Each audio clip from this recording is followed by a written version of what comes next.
What mistakes have you made, both financially and otherwise? A question looms largely in your mind. Am I ready to die? Well, are you?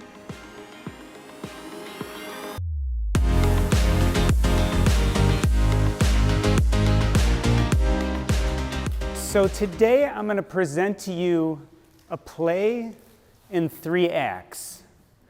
Act 1, defining your sense of purpose, identity, and connections. Act 2, building a path to financial independence. And Act 3, asking what scares you most. Just like any play, it would make no sense unless we take the acts in order. So this is Act 1, building a sense of purpose, identity, and connections. You are going to die. Imagine that I've walked into your hospital room and sat down gently beside you. If you're married, maybe your husband or wife listens intently by your side. Possibly a parent or a sibling is present. I've reviewed the CAT scans, spoken to the specialists, and studied the labs. While there are many treatments that may be offered, none of them at this point is actually going to help. The tumor is too advanced, the metastases too malignant. You stumble to catch your breath. Although you knew the hospice team had been called, you're now finally coming to terms with what this consult truly means. You look into your spouse's eyes, and all your pain and fear is reflected back at you. You thought you had more time. Listen, in my experience, every person, young and old, healthy and diseased, wakes up each morning with a plan for the day. I don't know when you're going to die. Doctors are poor at estimating such things. But instead, I like to help you see the life occurring each day around you. Death is a period at the end of a sentence, not a set of parentheses or quotation marks. Your life passes in front of your face. Right there in that moment, you think about all that you've achieved and that at which you failed at. The names and faces of your family and friends flit through your mind as you consider your legacy. What mistakes have you made, both financially and otherwise? A question looms largely in your mind. Am I ready to die? Well, are you? Whether you like it or not, you are dying. Maybe not like described in this scenario, maybe not today, maybe not tomorrow. Death occurs just once for each of us, but we are dying from the day we are born, and by the time you're sitting here listening to this talk, you might have lived quite a bit of life already. Don't believe me? Just ask Liz. Liz was in her early 40s when she discovered the world of personal finance. Enamored by the prospect of financial independence, she set off on a path to stabilize the budget. She dutifully saved and invested, and within a few years, she was well on her way to financial independence. Liz's joy in her newfound financial freedom, however, was short-lived. She became anxious and uncertain. Now that her financial issues had been managed, she didn't know where to focus her energy. And she lost the drive to spend more time in the office in pursuit of a goal that she'd pretty much already obtained. You see, Liz had made the mistake of thinking of money as a goal instead of a tool. In obtaining that goal, she created a vacuum that she didn't know how to fill. As she became more depressed, she lost focus. She started spending more of her time abusing alcohol and less time sleeping. It was only a matter of months before tragedy struck. They say she fell asleep at the wheel. I met Liz and her family just a few hours before her family made the difficult decision to remove life support. You see, the damage to her brain from the car accident had been so bad that it was unlikely that she would ever awake again. A few days after sitting with her husband, Carl, while the respirator was removed, I called him at home to see how he was doing. His voice cracked as he described the profound sense of loss. She was so worried about money in the end, he told me. I would have worked night and day for the rest of my life just to have another year with her. So why do we pray to this false god? Why do we try to replace achievements and experiences in favor of bank accounts? Why do we think if we just have enough money, everything will be okay?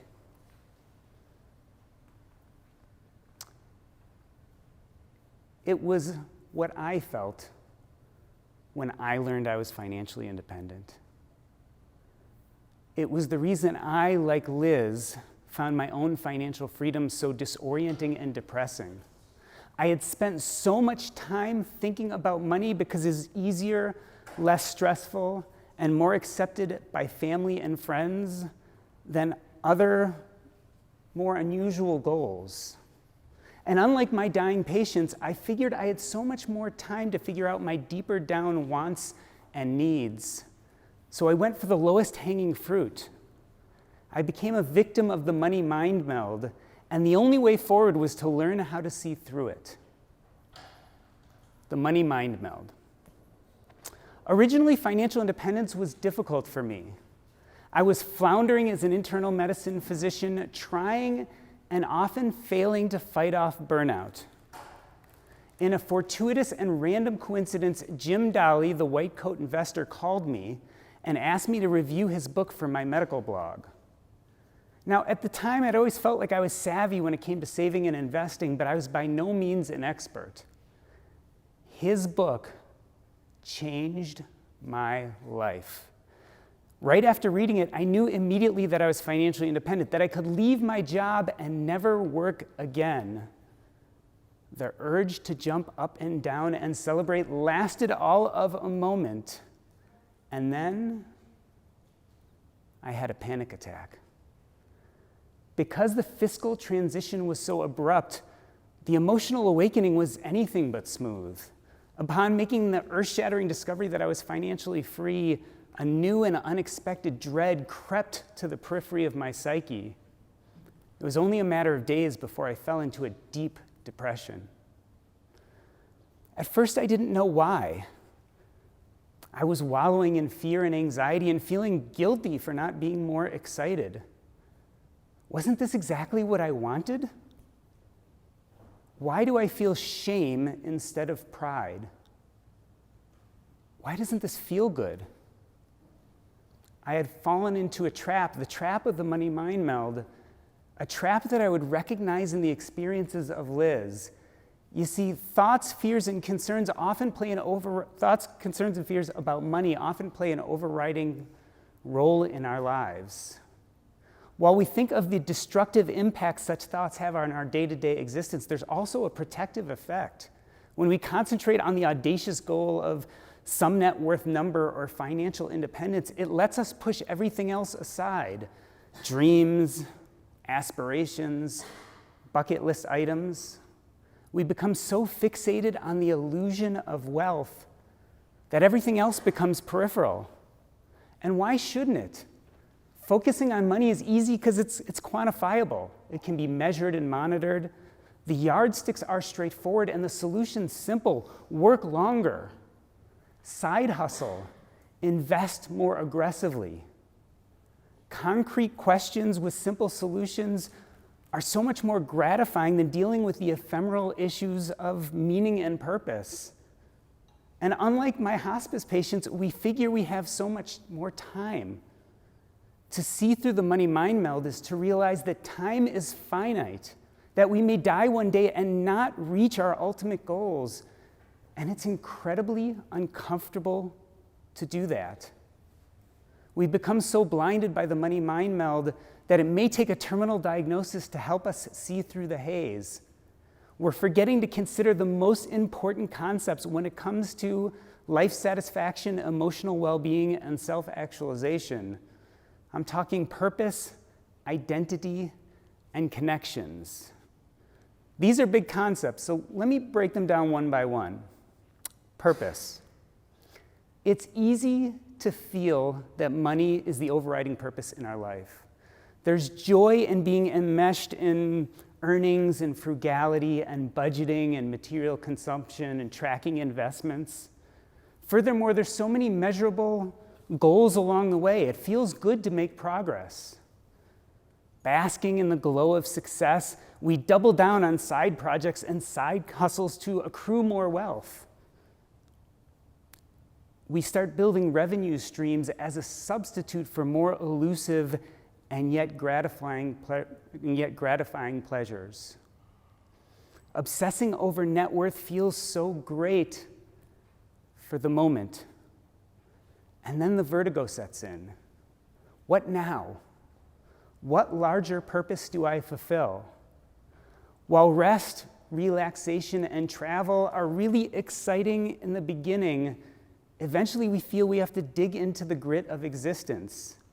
Now that the money mind meld no longer blinds us, what does living our best life truly look like? This is our first vision through the mirage of wealth, to see life as it is and not some wealth-oriented version of what we think it should be. We recognize that there's deeper, more important work to be done, work that may have nothing to do with a paycheck. I met Anne 8 years after her husband died, and she left her job as a university English professor to take on a whole new sense of meaning and purpose. She would spend her days in her condo 3 stories above the hustle and bustle of the Chicago streets, doing something that was incredibly meaningful for her, writing poetry. She would write her poems and then send them to magazines, journals, different periodicals, and her favorite time of day was when the mail came and she could see if they were accepted or not. I met Anne when her colon cancer spread to other organs. Over the time I helped take care of her, she became confused and delirious. I would sit with her from time to give respite to her hospice caregivers. And I remember one time, just a few days before she died, she all of a sudden became really clear. And she asked me if I myself was working on any poetry. And when I told her I was, she made me promise to give her a copy before I left that day. Anne died 3 days later, and on her desk we found a copy of my poem with red writing in the margins. You see, up to her very last moments, Anne was doing something that was incredibly purposeful for her. She was creating better poetry. You see, there's no right or wrong when it comes to purpose. Your purpose can be something as big and important as working on climate change, or it can be something selfish like procuring your own modern art collection. When was the last time you woke up in the middle of the night excited by an idea and you couldn't fall back asleep? Did you pursue it? Your purpose can be short-term or long-term. You can have one purpose or many. The only rule is if you can imagine yourself lying on your deathbed and bemoaning your life and saying, I really regret that I never had the energy, courage, or time to, whatever comes next in that sentence is germane to your sense of purpose. And if you're lucky enough to start thinking about those things now, you're going to have a lot less regrets when you one day meet a doctor like me. Now, this visualization about purpose doesn't work for everyone. Purpose is a difficult thing, but if you're having trouble with it, I say we move to identity. Identity. My favorite exercise when it comes to identity is to say the sentence, I am, and then fill in the blank. Now, the first time I did this, I said I am, and what did I fill it in with? I'm a doctor, which is funny because I don't really even identify that way now, but our professions are often the thing that comes first. When I did this, I knew I had to go further. After that came family relationships. I am a father, a son, a spouse. Also very true, but not necessarily unique to me. Following that, it was achievements. I was getting closer. I am the Plutus Award winner for the Earn and Invest podcast. Okay, that felt good. Maybe I was getting closer, but I knew I had to dig deeper. Eventually, I came to I am a writer, a podcaster, a blogger, a public speaker. And that all coalesced into I am a communicator. And a funny thing happened when I came to that. It actually fit and felt good. You see, up to that point, I had been identifying as a doctor, and I had gone to medical school and residency, and I had almost no doctor friends. I hated hanging out in the doctor's lounge, and when my wife and I would go to a party and we'd meet new people, I would be so ashamed to tell people what I did for a living, which is crazy, right? There's nothing more proud than being a physician. It's a wonderful profession. But my problem was the identity I was wearing on the outside like a cloak around me didn't fit the identity of a communicator on the inside. And that disconnect felt horrible. Listen, you're going to have to say I am over and over again and fill in the blank. This is a chance to be aspirational. Not only who you are today, but who do you want to be? And if that's difficult and isn't working, ask your family and friends, how do they see you? Who do they think you are? The thing about it is when you start working on purpose and identity, the connections naturally follow. If you were to come with me up those 3 flights of stairs, up to Anne's condo, and looked around, you'd say that she was pretty poor. I mean, she didn't have many material possessions. There wasn't much stuff there. But if you had seen the number of writers and poets and creatives who went through her door in those last few months, you would know that she had a wealth of connection. You see, Anne didn't have any family, but she discovered that the connections she made through purpose and identity were even stronger than blood. And those connections meant everything. And they certainly did for me. When I started identifying as a communicator as opposed to as a physician, I started going to personal finance conferences and meeting bloggers and writers and podcasters, and I felt more comfortable with them within a few minutes than I ever had with these doctors that I had known for decades. These were my people. Act 1 of our 3-act play is defining your sense of purpose, identity, and connections, and it must come first. Because only then can we move on to Act 2, which is trying to build our path to financial independence.